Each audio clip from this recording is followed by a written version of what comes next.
공동명의로 상가 사면서 대출이자 경비 처리 당연히 된다고요. 세무서에서 뭐라고 하는지 아십니까? 이건 사업용 대출이 아니라 출자금 마련을 위한 개인 빚이라고 합니다. 그래서 이자 경비 처리를 부인합니다. 수백만 원짜리 경비가 한순간에 날아가는 거예요. 실제로 이런 일 당하신 분들 요즘 정말 많아지고 있습니다. 은행에서는 절세된다고 권유하고 세무사에게는 안 된다는 소리를 듣습니다. 도대체 뭐가 맞는 걸까요?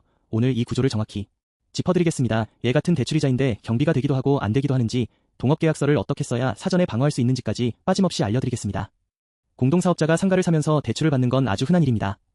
부부가 함께 사기도 하고 지인끼리 투자 목적으로 공동 매입하기도 합니다. 형제끼리 상가를 공동 취득하는 경우도 많고, 특히 요즘처럼 상가 가격이 높을 때는 혼자서 감당하기 어려우니까 둘이서 합쳐서 사는 경우가 정말 많습니다. 당연히 대출이자는 사업을 위한 비용이니까 경비 처리가 될 거라고 생각합니다. 그런데 세무서의 생각은 다릅니다. 세무서의 논리를 한번 들어보시죠. 갑과 을이 각각 2억 5천만 원씩 출자해서 5억짜리 상가를 매입했다고 합시다. 이때 갑이 자기 출자금 2억 5천 중에서 55%인 1억 3,750만 원을 대출로 충당했다면요. 세무서는 이렇게 봅니다. 이 대출은 갑이라는 개인이 출자 의무를 이행하기 위해 빌린 돈입니다. 사업 자체를 위한 대출이 아닙니다. 쉽게 비유하자면 이렇습니다. 주식회사에 투자하려고 개인이 은행에서 돈을 빌렸다고 합시다. 그 대출이자를 회사 경비로 처리할 수 있나요? 당연히 안 되잖아요. 세무서는 공동사업의 출자도 이것과 같은 논리로 보는 겁니다. 출자금을 마련하기 위한 개인 가사비용이다. 따라서 이자, 경비 처리를 할 수 없다. 이게 세무서의 기본 스탠스입니다. 문제는 금융기관입니다.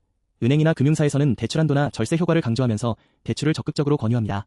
공동명의로 하면 대출한도가 더 나온다느니 이자를 경비 처리하면 세금이 줄어든다느니 이런 말을 많이 합니다. 그런데 정작 세무서에서는 이걸 출자 목적 대출로 분류해서 경비 처리를 정면으로 부인합니다. 금융기관의 안내와 세무서의 판단이 완전히 다른 겁니다. 여기서 핵심을 놓치면 안 됩니다. 대출이자가 많고 적고가 문제가 아닙니다.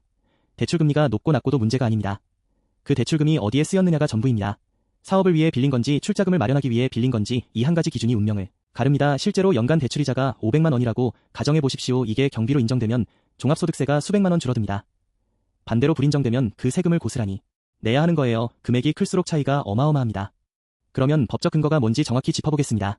소득세법 제33조와 시행령 제61조 제1항 제2호가 핵심 조문입니다. 이 조항들이 대출이자의 경비 인정 여부를 결정합니다. 먼저 경비로 인정되는 경우를 보겠습니다. 공동사업장 자체가 임대수익을 얻기 위해 직접 차입한 대출금의 이자입니다. 여기서 중요한 건 직접이라는 단어입니다. 차입금이 사업용 자산의 취득이나 유지에 직접 사용되었음이 입증되어야 합니다. 예를 들면 공동사업장 명의로 은행에서 대출을 받아서 그 돈으로 상가를 매입했다면 이건 사업을 위한 대출입니다. 이자가 당연히 경비로 인정됩니다. 반대로 경비가 안 되는 경우입니다. 개인이 출자금 조달 목적으로 차입한 대출금의 이자는 필요경비에 넣을 수 없습니다. 부족한 자기 자본을 채우기 위한 대출이라고 간주되는 순간 끝입니다. 경비 인정을 받을 길이 막힙니다. 한 가지 더 중요한 개념이 있습니다. 초과인 출금이라는 게 있는데요. 사업용 계좌에서 사업과 무관한 자금이 빠져나간 금액을 말합니다. 초과인 출금이 있으면 그만큼의 차입금 이자도 경비에서 빠집니다. 그래서 사업용 통장 관리도 철저해야 합니다. 사업 자금과 개인 자금이 섞이면 그 자체로 경비 부인 사유가 될 수 있습니다. 관련 예규를 보면 더 명확해집니다. 제소득 46,073-90 예규에서는 공동사업자가 출자하기 위해 차입한 이자는 필요경비 불산입이라고 명시했습니다. 반면에 서면 1팀-1737 예규에서는 공동사업을 위해 차입한 이자는 필요경비에 산입할 수 있다고 했습니다. 같은 대출이자인데 한쪽은 경비가 되고 한쪽은 안 됩니다. 도대체 차이가 뭘까요? 단 한 가지입니다. 누가 무엇을 위해 빌렸는가, 출자를 위해 빌렸느냐, 사업을 위해 빌렸느냐, 대출의 주체와 목적에 따라 경비 인정 여부가 완전히 갈립니다. 같은 금액 같은 이자율이어도 대출의 성격이 다르면 세무상 결과가 정반대가 됩니다. 이론만 들으면 감이 안 오실 수 있습니다. 실제 사례 두 가지를 비교해보겠습니다. 먼저 경비가 불인정된 사례입니다. 갑과 을이 각각 2억 5천만 원씩 공동 출자하여 상가를 취득하기로 약정했습니다. 그런데 갑은 자기 출자금의 55%를 자기 명의 대출로 충당했습니다. 을도 마찬가지로 70%를 자기 명의 대출로 충당했고 둘 다 개인 명의로 대출을 받아서 각자의 출자금을 마련한 거죠. 세무서는 이렇게 판단했습니다. 이 대출은 각자의 출자 의무를 이행하기 위한 개인 부채입니다. 임대사업 자체와 무관함으로 이자, 경비 인정이 불가합니다. 실제 판례도 있습니다. 부산고법 2006루 3476 판결에서 같은 결론을 내렸습니다. 공동임대 사업 개시 전에 토지 매수 대금이나 건물 신축 대금으로 사용된 개인 차입금은 출자를 위한 대출로 보아 지급이자를 공동사업장의 필요경비로 산입할 수 없다고 판시했습니다. 법원까지 같은 판단을 내린 겁니다. 이번에는 경비가 인정된 사례입니다. 거주자 자이 자녀 이에게 비주거용 건물 지분 50%를 증여해서 공동사업장으로 전환했습니다. 여기서 포인트가 있습니다. 이 증여세 납부를 위해 해당 부동산 지분을 담보로 대출을 받았는데 이 경우 초과인 출금이 발생하지 않았습니다. 세무서는 이 대출금을 비주거용 건물임대업의 총수입 금액을 얻기 위해 직접 사용된 부채로 보아 필요경비를 인정했습니다. 왜냐하면 이 대출은 출자금을 마련하기 위한 게 아니라 이미 보유한 사업용 자산과 직결된 부채였기 때문입니다. 두 사례의 핵심 차이가 보이시죠? 대출금이 출자를 통한 지분 확보에 쓰였는지 아니면 사업장 운영과 수익 창출에 쓰였는지 딱 이것만 다릅니다. 결과는 완전히 반대고요. 한 가지 더 짚어드리겠습니다. 실무에서 자주 보는 실수가 있습니다. 상가를 공동 매입할 때 각자가 자기 명의 대출을 받아서 각자의 계좌에서 매매 대금을 나눠 입금합니다. 이렇게 하면 세무서 입장에서는 너무나 명확한 출자 목적 대출이 됩니다. 대출금이 곧바로 매도인에게 들어갔으니까요. 이걸 사업용 대출이라고 주장하기가 정말 어려워집니다. 그러면 실질적으로 어떻게 해야 대출이자를 경비로 인정받을 수 있을까요? 답은 동업계약서에 있습니다. 동업계약서가 바로 가장 강력한 증거자료가 됩니다. 그런데 많은 분들이 실수하는 게 동업계약서에 지분율만 적는 겁니다. 갑 50%를 50% 이렇게만 쓰면 아무런 방어력이 없습니다. 반드시 들어가야 할 항목을 하나하나 짚어보겠습니다. 첫째, 각자의 확정 출자 금액을 구체적으로 명시해야 합니다. 예를 들면 갑은 1억 원, 을은 1억 원 이렇게 금액을 특정해서 써야 합니다. 비율만 쓰면 안 됩니다. 둘째가 가장 중요합니다. 출자금 외 추가로 필요한 자금은 공동사업장의 공동부담으로 대출한다는 약정을 반드시 넣어야 합니다. 이 문구가 핵심 중의 핵심입니다. 이게 있어야 대출이 개인 출자가 아닌 사업용으로 인정됩니다. 셋째, 대출 원금 및 이자의 상환 방식을 공동사업 계좌에서 지급한다고 명확히 적어야 합니다. 개인 계좌에서 상환하면 개인 부채로 볼 근거가 생깁니다. 넷째, 이익 분배 시 지급이자를 먼저 공제한 후 분배한다는 조항도 필요합니다. 이걸 통해 이자가 사업 비용이라는 점을 계약서에 못 박는 겁니다. 다섯째, 취득세나 명도비 등 초기 비용의 정산 방식도 약정해야 합니다. 여섯째, 대출 명의자와 실질 부담자가 다를 경우 그 구조를 명시해야 합니다. 실무상으로는 신용이 좋은 한 사람이 대출 전체를 받는 경우가 많거든요. 이때 계약서에 명확히 적어둬야 합니다. 특히 중요한 특약사항 문구를 알려드리겠습니다. 메모해 두시기 바랍니다. 초기 출자금은 각 얼마로 확정하며 초과하여 필요한 자금은 공동의 부담으로 대출을 일으키고 원금과 이자는 공동사업자의 출자 비율에 맞게 상환한다. 이 한 줄이 있느냐 없느냐로 수백만 원의 세금 차이가 납니다. 대출 실행 전에 반드시 이 문구를 동업계약서에 넣으십시오. 참고로 동업계약서는 공증까지 받아두시면 더 좋습니다. 나중에 세무조사나 소명 요구가 왔을 때 공증된 계약서는 증거력이 훨씬 높습니다. 작성 일자에 대한 다툼도 없어지고요. 비용은 몇만 원 수준이니까 이 정도 투자는 아깝지 않습니다. 마지막으로 실무적인 절세 포인트를 정리해드리겠습니다.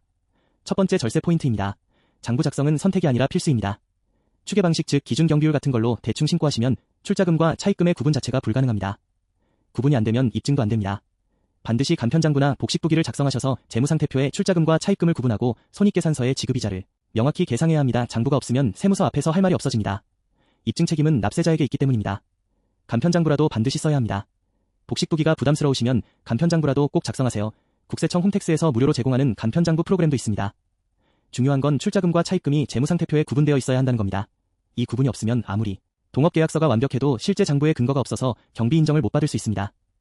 두 번째 절세 포인트입니다. 대출 구조 설계를 먼저 하십시오. 순서가 굉장히 중요합니다. 먼저 동업계약서를 작성하고 그 다음에 대출을 실행해야 합니다. 상가 매입 전에 세무 전문가와 반드시 상의하셔서 대출 구조를 미리 설계해야 합니다. 왜냐하면 매입 후에 동업계약서를 수정해봐야 이미 실행된 대출의 성격은 소급하여 바뀌지 않기 때문입니다. 사후에 아무리 계약서를 고쳐도 대출 실행 시점의 사실관계로 판단합니다. 실제로 상담 현장에서 보면 상가를 이미 매입하고 대출까지 다 받은 다음에 뒤늦게 세무사를 찾아오시는 분들이 많습니다. 이때는 이미 대출의 성격이 확정된 상태라서 구조를 바꾸기가 매우 어렵습니다. 그래서 반드시 순서를 지키셔야 합니다. 세무상담 먼저 동업계약서 작성 먼저 그 다음에 대출 실행입니다. 세 번째로 꼭 알아두셔야 할 리스크가 하나 있습니다. 요즘 사후 검증이 크게 강화되고 있습니다. 종합소득세 신고 시 소규모 임대사업자들이 동업계약서 없이 대출이자를 경비 처리했다가 사후 검증에서 부인당해 가산세까지 부담하는 사례가 눈에 띄게 늘고 있습니다. 특히 공동명의 부동산의 경우 세무서가 출자 목적 대출로 추정하는 것이 기본 스탠스라는 점을 명심하셔야 합니다. 세무서가 먼저 인정해주는 게 아닙니다. 납세자 측에서 사업용 대출임을 적극적으로 입증해야 합니다.